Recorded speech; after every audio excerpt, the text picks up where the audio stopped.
अगं आई, तुला बरं नाही आहे का?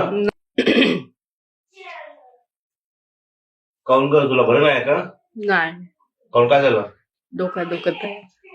चल चल, मग दवाखान्यात जाऊ, चल. नाही नाही अरे आता कमी आहे, मग जास्त होते त्यापेक्षा नको. नाही, चल दवाखान्यात चल. नाही. बरं राहू दे, मी डॉक्टरला घरीच घेऊन येतो.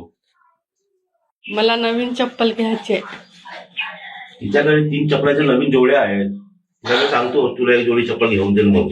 तिला मागून टाक. आता फुकट माझा रिचार्ज संपलाय, मला रिचार्ज मारून द्या.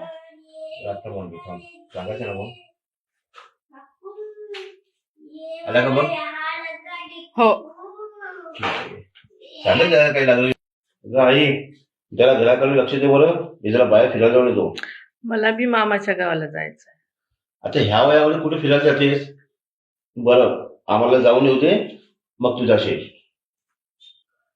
अगं आई, तू केव्हा येत आहेस? किती दिवस झाले? इथे तुला एकटीची धावपळ होत आहे. मला घरची कामं करायला लागत आहे. तू काम धंदे बंद झाले आहे. लवकर ये. तुला तर एकच मुलगा आहे, मी तर 3 मुलं 25 वर्ष पाळलो. कसा पाळलो असेल?